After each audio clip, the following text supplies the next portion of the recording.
Alors, Torah 78, Bisrot Rabbi Nachman Ouais. Rosh Hashanah 5565 Zlatipolia. Il donnera la puissance à son roi et y sera la fondation de son Messie. Ceci renferme les notions du Messie, de l'esprit prophétique, de l'union du Saint béni soit-il avec sa présence et de la résurrection.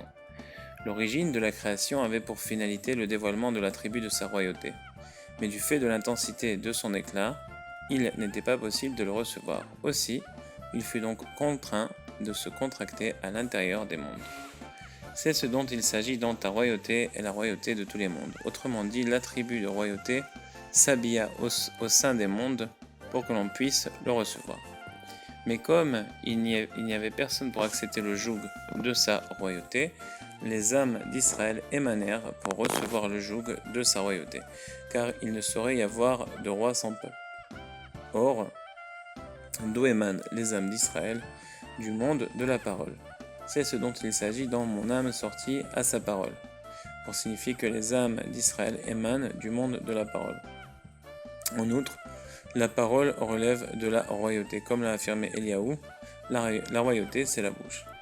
Elle relève également de la présence divine, Shechina, en ce sens qu'elle réside Shochenet, constamment avec eux le peuple d'Israël, sans la moindre interruption, comme il est écrit, qui réside avec eux au milieu de leur impureté. En effet, il s'agit de la dimension de la mère des enfants. Tout comme une mère est toujours avec ses enfants et ne les oublie pas, de même la parole, la présence divine, va avec l'homme toujours. C'est ce dont il s'agit dans plus j'en parle, plus je me souviens de lui, qui signifie, comme nous l'avons dit, que la parole se souvient toujours de lui et le suit même dans les endroits insalubres. Il s'agit là de la notion d'exil de la Shekhinah, présence divine, qui suppose que la parole, donc la présence divine, se trouve en exil et devient muette, comme dans les versets « Je suis restée muette, silencieuse », ainsi que « Êtes-vous muet, prononcez la justice ».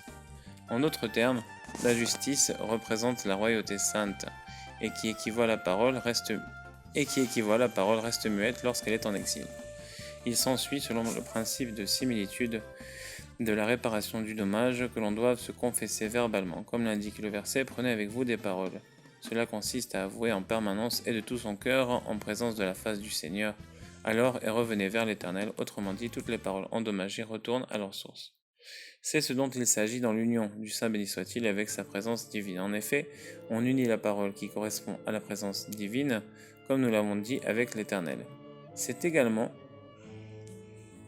ce que dit ce verset, la gloire de l'Éternel se révélera et toute chair verra que c'est la bouche de l'Éternel qui a parlé. Autrement dit, lorsqu'on unit la parole avec l'Éternel, ce qui équivaut à l'union du Saint béni soit-il avec sa présence, alors la gloire de l'Éternel se révélera. Et la gloire équivaut à la présence divine, comme on le sait. Autrement dit, le rayonnement de la présence divine, c'est-à-dire la royauté, se dévoilera et grandira. En effet, pour l'instant, sa lumière est amoindrie et sa force est affaiblie. Comme il est écrit dans le Saint-Zohar, la présence divine hurle « Réconfortez-moi par des gâteaux de raisin, car je suis malade d'amour ». Il s'agit de l'amour pour Israël, car elle réside parmi eux, y compris au milieu de leur impureté. Il s'agit donc de l'exil de la présence divine.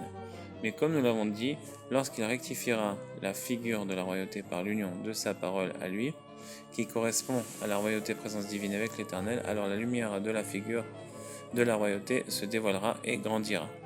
C'est ce dont il s'agit ici, dans la lumière de la face du roi se trouve la vie.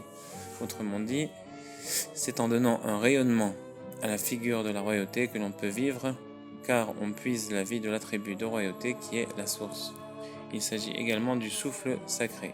En effet, si l'homme est vivant, Chai, ce n'est que parce qu'il respire. Mais qu'est-ce que la respiration? Le fait d'expirer et d'inspirer le souffle, correspondant à des créatures Chayot, pourrait puis cesser. Aussi, lorsque l'homme est attaché à la royauté sainte, en parlant de Torah ou en disant des prières, il expire et inspire un souffle de sainteté. C'est ce dont il s'agit dans « Je mettrai un nouveau souffle en vous, en vos entrailles ». Par le fait de respirer de la sainteté, alors je mettrai un nouveau souffle en vous, c'est-à-dire un souffle sacré. C'est le concept de le souffle de Dieu plané à la surface de l'eau.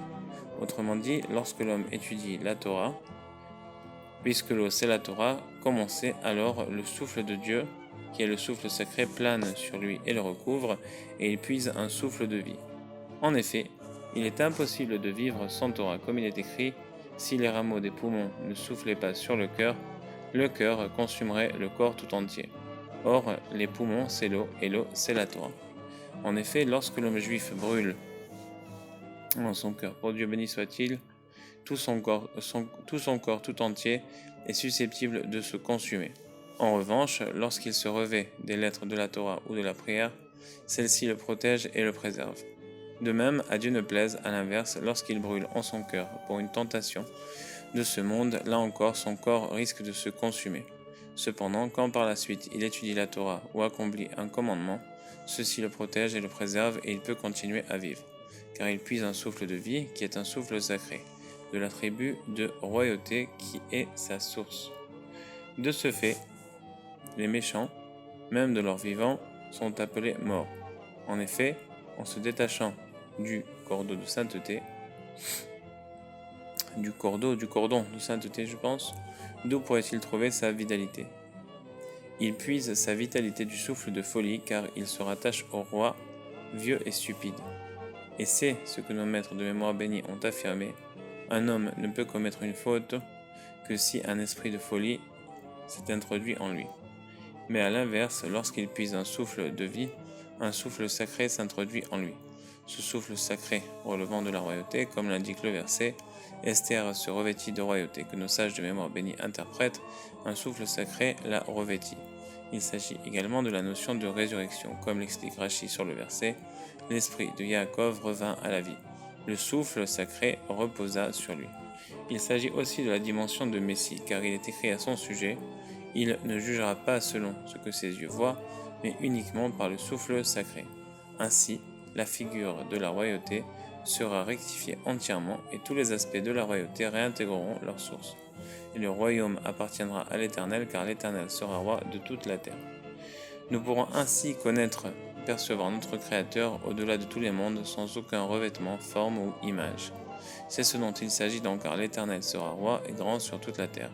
Autrement dit, lorsque l'attribut de royauté sera grand et que sa lumière s'élèvera grâce à la réparation de nos actes, alors nous pourrons connaître notre Créateur surtout, c'est-à-dire au-delà de tous les mondes, contrairement à maintenant, car pour l'instant il est revêtu des mondes. C'est le verset de départ